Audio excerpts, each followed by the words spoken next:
Dans un petit quartier paisible, entre les ruelles pavées et les maisons serrées les unes contre les autres, se trouvait un modeste magasin d'alimentation tenu par une femme du nom de Claire. Le magasin, bien plus qu'un simple commerce de proximité, avait toujours été un cœur battant du quartier. Ses murs étaient tapissés d'années de mémoire collective, racontant l'histoire d'une communauté qui, malgré ses défis, avait toujours su se soutenir. L'odeur des épices et du pain frais flottait dans l'air, accueillant chaque client qui franchissait la porte en quête de produits de première nécessité, mais aussi, souvent, d'une conversation chaleureuse avec Claire. Claire y avait grandi. Elle était née dans cette boutique, l'odeur du magasin se mêlant à celle du lait maternel dans ses souvenirs d'enfance. Son père l'avait fondée, et sa mère l'avait toujours maintenue ouverte, accueillante et humaine. Les rayons étaient remplis de produits soigneusement choisis, et Claire s'assurait de toujours maintenir un stock de denrées fraîches et de qualité. Le magasin était modeste, mais c'était un lieu de confiance, un lieu où l'on se connaissait et se respectait, parfois même plus que dans des familles. Claire avait vu des générations d'enfants grandir, des premiers pas au départ vers des horizons plus lointains, mais elle avait toujours su que l'endroit serait là, ancré dans la terre de ce quartier, témoin des vies passées et à venir. Elle connaissait presque tout le monde dans le coin, ou du moins elle pensait les connaître. Les voisins, les habitués, les gens du quartier avaient toujours fait partie de son quotidien. Elle savait qui vivait où, qui avait des enfants, qui avait des soucis, qui avait perdu un être cher. Mais ce jour-là, comme un voile jeté sur ses certitudes, Claire allait faire face à un événement qui allait tout remettre en question. Un après-midi d'automne, le soleil s'infiltrait timidement à travers les rideaux jaunes et usés qui décoraient la petite boutique. La lumière créait une atmosphère douce, presque intime, sur les étagères et les produits. Claire, fidèle à ses habitudes, était en train de réorganiser les étagères. Elle arrangeait minutieusement les boîtes de conserve et les paquets de pâtes, les réapprovisionnait en veillant à ce que tout soit parfait. Elle faisait cela mécaniquement, une tâche qu'elle accomplissait des milliers de fois, mais son regard était ailleurs, comme absorbé par des pensées qui s'échappaient de l'ordinaire. C'est alors qu'elle remarqua un enfant, un visage qu'elle ne reconnaissait pas. Il n'avait pas l'air de faire partie des habitués, et il n'était visiblement pas accompagné. Un garçon d'une dizaine d'années, aux cheveux noirs épars qui retombaient en mèches désordonnées sur son front. Il semblait à la fois discret et hors de place, comme une ombre égarée dans cet univers familier. Ses yeux sombres, presque insondables, ne croisaient pas le regard des autres clients. Il avançait lentement entre les rayons, mais ses gestes trahissaient une nervosité palpable, comme s'il cherchait quelque chose qu'il ne parvenait pas à trouver. Au début, Claire pensa que c'était un enfant d'un voisin qu'elle n'avait pas encore eu l'occasion de rencontrer. Peut-être était-il juste de passage, ou bien venait-il pour une brève course. Après tout, ce quartier était petit, et les enfants, bien que peu nombreux, se connaissaient tous plus ou moins. Elle n'y prêta pas plus d'attention. Mais au fur et à mesure qu'elle continuait à arranger les produits, une sensation étrange s'installa en elle. Ce garçon semblait s'attarder de manière inquiétante sur certains rayons, s'arrêtant devant les étagères de biscuits. Claire, habituée à voir les gens jeter des coups d'œil distraits aux sucreries, ne s'en étonna pas immédiatement. Cependant, ce garçon, lui, ne semblait pas seulement regarder les boîtes scintillantes et colorées. Ses yeux, fixés sur les paquets, cherchaient quelque chose d'autre, quelque chose de plus profond. Il les scrutait comme un homme cherchant un trésor enfoui. Claire s'arrêta un instant dans son travail, consciente de ce regard, comme une chaleur douce qui se diffusait dans l'air. Puis, sans crier gare, le garçon jeta un dernier coup d'œil furtif à droite et à gauche, s'assurant que personne ne l'observait. En une fraction de seconde, il glissa un paquet de biscuits sous sa veste, se repliant sur lui-même pour mieux cacher son geste. Il fit quelques pas précipités, les yeux toujours fuyants, tentant de disparaître dans les ombres des allées du magasin. Le cœur de Claire si serra. Son instinct de commerçante lui disait de réagir, mais une autre partie d'elle, une part plus humaine et plus tendre, la poussait à l'indulgence. Après tout, ce n'était qu'un paquet de biscuits. Un geste qui, dans l'innocence de l'enfance, pouvait être perçu comme un caprice. Elle se demanda si cela valait la peine d'intervenir pour un acte aussi insignifiant. Mais en observant plus attentivement le garçon, Claire réalisa que quelque chose n'allait pas. Ses mains tremblaient légèrement lorsqu'il ajustait sa veste, et son regard était tout sauf celui d'un enfant espiègle. Ce garçon n'était pas juste un voleur en herbe. Non, il portait quelque chose de plus lourd, quelque chose qui pesait sur ses gestes et ses pensées. Il ne volait pas pour le plaisir ou par paresse, il volait par nécessité, et cette révélation brisa le cœur de Claire. Elle se figea, déstabilisée. L'instinct de commerçante, celui qui lui permettait de gérer chaque situation avec équité et fermeté, se heurta à une nouvelle conscience. Elle ne pouvait pas se permettre d'ignorer ce geste, même si, au fond, il était presque insignifiant. Ce n'était pas le vol en soi qui la perturbait, mais la souffrance invisible qu'il révélait. Elle pensa aux nombreux enfants du quartier, aux familles qui, sous l'apparence d'une vie tranquille, traînaient des fardeaux invisibles. Dans un souffle, Claire se dirigea lentement vers le garçon, déterminée à comprendre. Elle ne savait pas encore exactement ce qu'elle allait dire, mais elle savait qu'elle ne pouvait pas le laisser partir sans l'avoir abordé. Lorsqu'il la sentit derrière lui, le garçon se figea brusquement. Ses yeux, d'abord fuyants, se fixèrent au sol, évitant le regard de Claire comme s'il avait commis une faute impardonnable. Il tenta maladroitement de cacher les biscuits sous sa veste, mais l'effort semblait vain. Le paquet était trop volumineux, et Claire l'observa sans colère, mais avec une douce fermeté. Elle se tenait là, face à lui, un instant suspendue entre la réprimande et la compréhension. « Tu sais, dit-elle d'une voix calme mais ferme, ce n'est pas un endroit pour cacher des choses sous ta veste. Si tu veux quelque chose, je peux t'aider à le trouver, mais il n'y a pas de raison de voler. » Le garçon baissa les yeux, rougissant légèrement, mais il ne dit rien.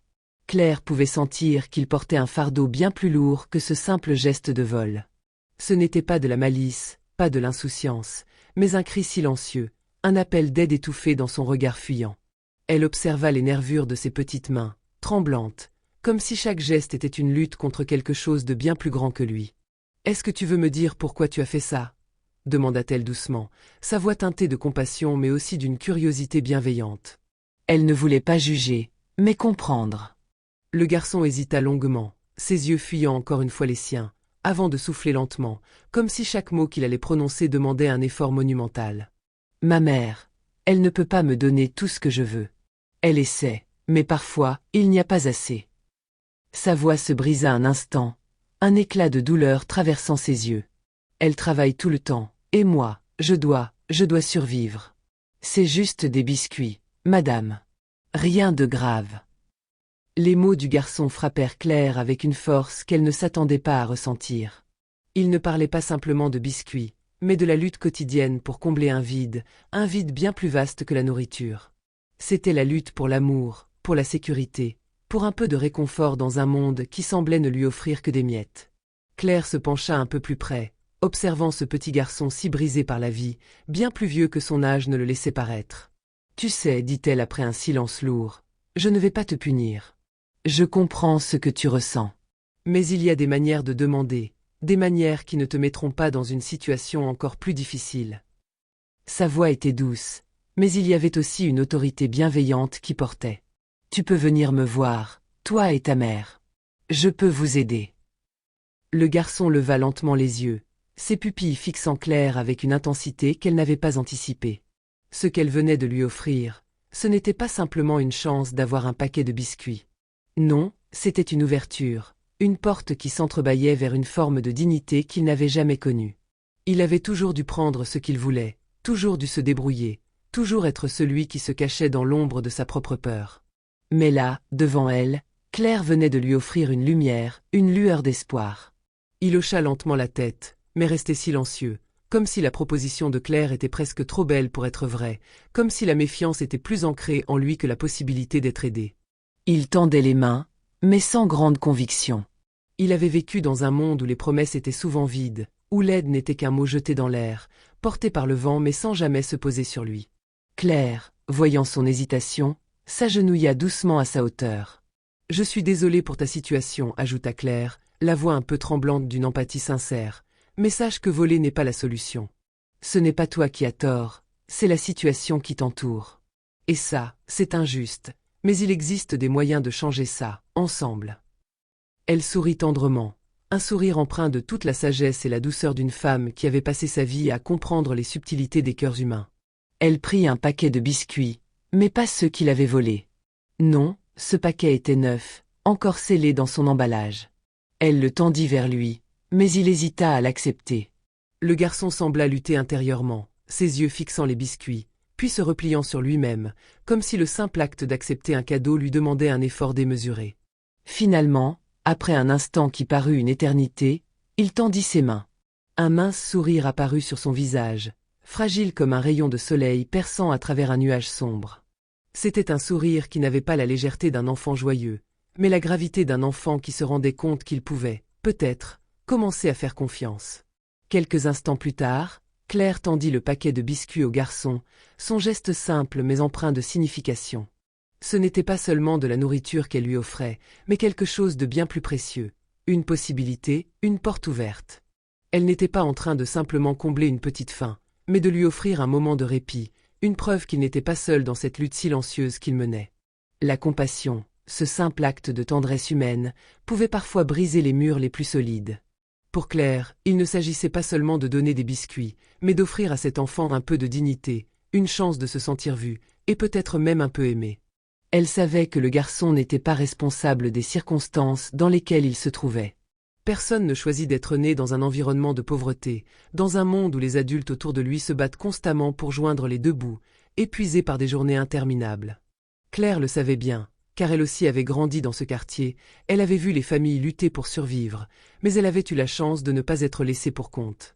Ce garçon, cependant, était le produit d'un système qui souvent ne voyait que ses erreurs, ses faiblesses, sans jamais prendre en compte les raisons profondes de ses actes. Il n'était qu'un visage parmi tant d'autres, invisible pour la société, mais essentiel pour ceux qui prenaient le temps de le voir. Le garçon prit le paquet de biscuits avec hésitation, comme s'il avait peur que ce simple acte de gentillesse soit trop beau pour être vrai. Un mélange de honte et de soulagement se mêlait dans ses yeux. Il était probablement accablé par un monde qui lui avait appris à se débrouiller seul, à se battre pour tout ce qu'il voulait, même s'il fallait franchir des lignes qu'il ne comprenait pas entièrement. Mais aujourd'hui, pour une fois, on ne lui avait pas donné une leçon sur ce qu'il avait fait de mal. On lui avait montré qu'il pouvait, en fait, faire quelque chose de bien, simplement en acceptant de l'aide. Le garçon s'éloigna finalement, son petit corps se dirigeant vers la porte du magasin, mais cette fois avec un air un peu plus léger, comme si un poids invisible avait été enlevé de ses épaules. Il ne s'agissait pas seulement de biscuits, bien sûr. Il s'agissait de quelque chose de beaucoup plus fondamental. L'idée qu'il n'était pas un monstre, qu'il n'était pas un cas désespéré, qu'il méritait d'être traité avec gentillesse, malgré ses erreurs. Pour Claire, la scène ne s'effaça pas aussi facilement. Elle resta là, debout dans son magasin vide, les mains encore pleines de poussière de rayonnage, fixant la porte par laquelle le garçon venait de partir. Ce moment, aussi bref fut-il, avait ouvert quelque chose en elle. Elle n'était pas simplement une commerçante, elle était un témoin silencieux des vies qui se déroulaient autour d'elle. Et au fond d'elle, elle comprenait que ce qui s'était joué ici n'était pas qu'un acte de charité. C'était un pas vers quelque chose de plus grand, une prise de conscience qu'il existait une manière de lutter contre l'indifférence, une manière de briser le cycle des injustices invisibles qui étouffaient la communauté autour d'elle. Elle pensa à tous les autres enfants comme ce garçon, ces petites âmes perdues, souvent rejetées ou ignorées, ces familles invisibles qui se débattaient dans les recoins sombres de la société. Des enfants qui se cachaient derrière des actes de rébellion, des mensonges ou des gestes de survie, mais qui, au fond, avaient besoin d'un geste de bonté, d'une oreille attentive, d'une main tendue. Claire, dans ce petit magasin, avait fait une différence, mais ce n'était qu'un début. Il y avait encore tant à faire. Elle prit une profonde inspiration, sentant un poids lourd se poser sur ses épaules. Elle savait que, malgré la beauté de ce geste, elle ne pourrait pas tout changer à elle seule. Mais une chose était certaine, ce n'était pas suffisant de rester spectatrice. Elle devait aller au-delà de ses propres préoccupations et prendre des actions concrètes. Elle se promit de ne pas détourner les yeux la prochaine fois qu'un enfant passerait sa porte, de tendre la main à ceux qui en avaient besoin, de comprendre que chaque sourire, chaque geste de gentillesse pouvait être une porte vers un monde plus humain. Dans les jours qui suivirent, Claire commença à observer différemment les visages qui fréquentaient son magasin. Elle commença à voir les signes subtils du manque, de la fatigue, des luttes invisibles. Elle parla avec les parents, offrit des produits à prix réduit, écouta les histoires qui se cachaient derrière les étagères de son petit commerce. Elle sut que, parfois, la compassion ne suffisait pas à elle seule. Il fallait plus, un système de soutien, une véritable prise en charge. Mais elle comprit aussi que cela commençait par les gestes simples, les petites attentions qui permettaient de restaurer un peu de dignité là où elle avait été perdue. Et ainsi, le magasin de Claire devint bien plus qu'un simple commerce. Il devint un havre pour ceux qui avaient besoin de quelque chose de plus que des biens matériels. Il devint un endroit où les gens pouvaient, ne serait-ce qu'un instant, se sentir vus, compris, et surtout, soutenus. Parce que parfois, Un acte de gentillesse n'est pas qu'un geste de bienveillance. C'est un appel à la solidarité, une invitation à voir l'autre pour ce qu'il est vraiment. Un être humain, avec des rêves, des luttes et une dignité à préserver.